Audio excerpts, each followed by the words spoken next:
कल की चर्चा में था, ऐसे ऐसे आचरण करने वाले भयानक प्रेत योनि को प्राप्त होते हैं। 84 लाख योनियों में एक प्रेत योनि है। प्रेत योनि में भी कई प्रकार हैं, ब्रह्म राक्षस और अग्नि बेताल चुड़ैल, कई ऐसा जो महान कष्ट देने वाले हैं। अगर आप भगवद आश्रित होकर भजन नहीं करेंगे तो आप ऐसी अशुभ योनियों को प्राप्त होंगे। जब कोई जीव जो कर्म कल वर्णन किए गए उन कर्मों के अनुसार प्रेत योनि को प्राप्त होता है, तो जो भूत प्रेत आदि का शरीर होता है वो वायु प्रधान होता है।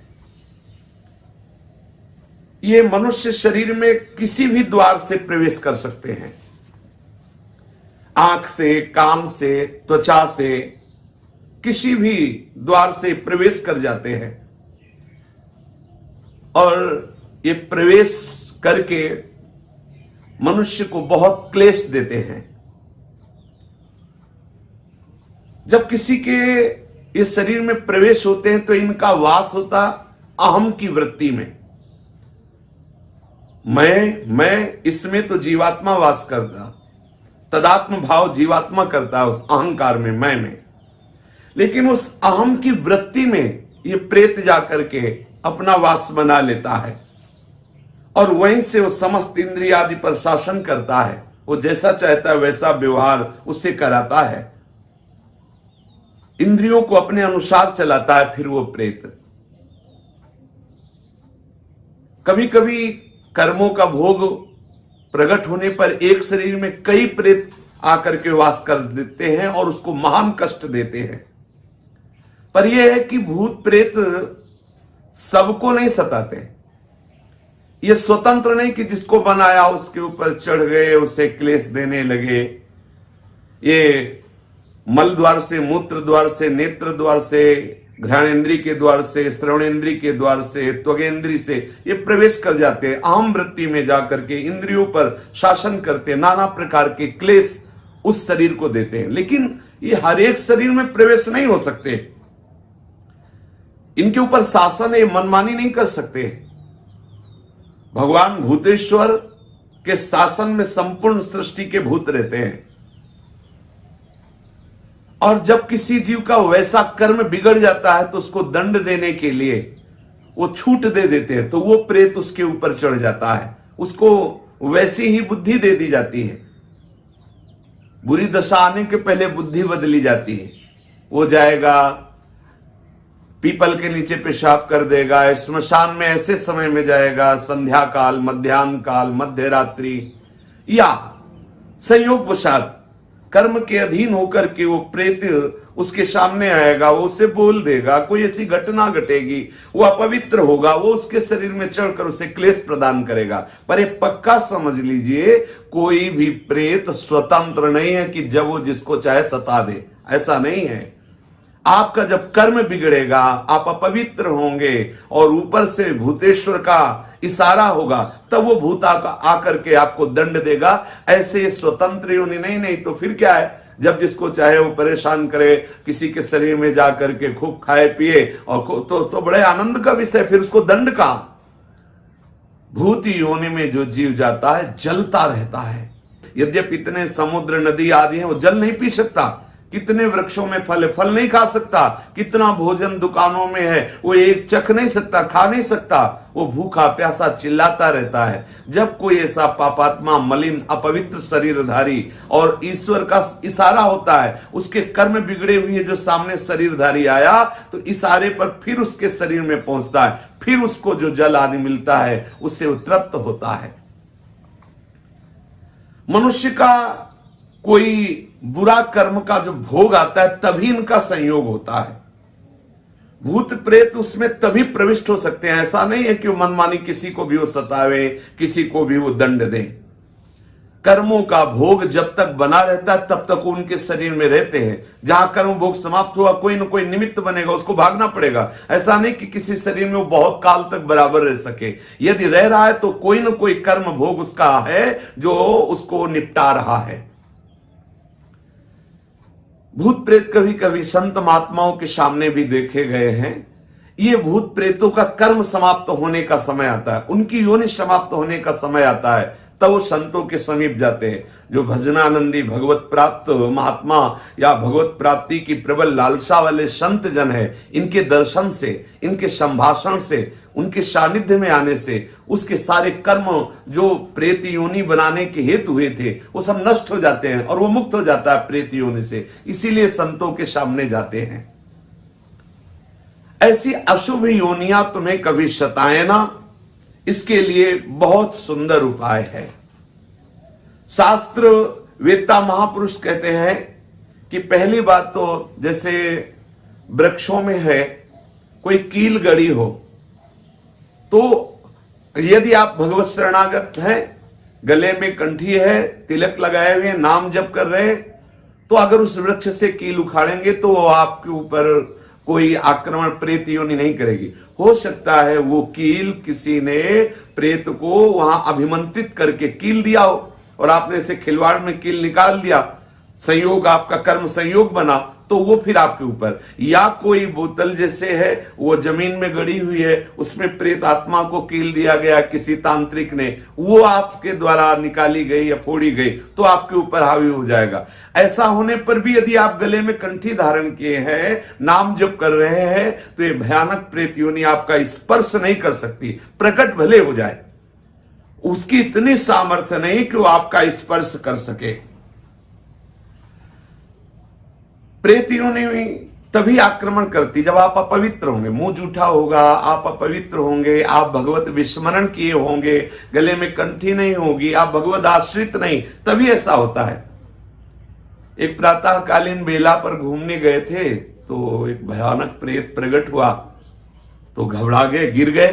प्रेत ने उनका स्पर्श नहीं किया, थोड़ी देर खड़ा रहा, वो उनसे कुछ बोले नहीं और चल पड़े। प्रेत ने रोका भी नहीं, क्योंकि उनके गले में वो आकर के फिर संतों से मिले, बातचीत की कैसा, तो वो कोई भय प्रदान नहीं किया, अपने आप भय करके गिर गए, उसने स्पर्श भी नहीं किया, उसकी हिम्मत भी नहीं थी बोल दे। उन संतों ने बताया कि गले में तुम कंठी पहने थे, कुछ नियम भजन का करते थे, इसलिए किसी की ताकत नहीं कि तुम्हें छू सके। भगवान नाम में, भजन में बड़ी सामर्थ्य है। यदि किसी को ऐसा लग रहा हो कि उसे प्रेत बाधा सता रही है, प्रेत बाधा क्लेश दे रही है किसी को भी, तो एक बहुत सहज उपाय है, हमारे शास्त्रवेत्ता महापुरुषों ने वर्णन किया है। यदि हम भगवत चरणारविंद का आश्रय ले लें और ये वचन बिल्कुल पक्के विश्वास पूर्वक मान लें, बोले यश्च भागवतम शास्त्रम वाचैदर्थतो निशम जन्म कोटि कृतम पापम नश्यते नात्र संशयः। यदि श्रीमद् भागवत महापुराण का उसको श्रवण कराया जाए, अगर आप संस्कृत का ज्ञान रखते हैं तो अच्छा, नहीं तो किसी विद्वान के द्वारा पक्का समझ लो, वो निश्चित प्रेत का भी उद्धार हो जाएगा और जिसके शरीर पे प्रेत आया होगा वो प्रेत बाधा से मुक्त हो जाएगा। करोड़ों जन्मों के पापों का नाश, ये वांग्मय स्वरूप श्री कृष्ण का है। यश्च भागवतम शास्त्रम वाचेदर्थतो निशम जन्म कोटि कृतम पापम नश्यते नात्र संशया। अर्थ सहित श्रीमद् भागवत का श्रवण या कथन करने से करोड़ों जन्मों के पाप नष्ट हो जाते हैं और निश्चित निश्चित उस प्रेत का भी उद्धार हो जाएगा और जिसके ऊपर प्रेत आया है वो भी प्रेत बाधा से मुक्त हो जाएगा। देखो, धुंधकारी महान भयानक प्रेत, जब गोकर्ण जी ने श्रीमद् भागवत कथा श्रवण कराई तो 7 दिनों में सूखे बांस की गांठ में वो बैठा हुआ था, वो गांठें फट गई और वो भगवत पार्षद होकर, कोई साधना नहीं हुई उससे, केवल श्रीमद् भागवत का श्रवण किया तो वो भगवत स्वरूप होकर दिव्य विमान पर बैठकर भगवत धाम को गया। महाभयानक प्रेत, बुरा आचरण करने वाला धुंधकारी। तो श्लोकार्धम श्लोक पादम वा पठेद भागवतम चयः नित्यम पुण्यमवाप्नोति राजसूयाश्वमेधयोः।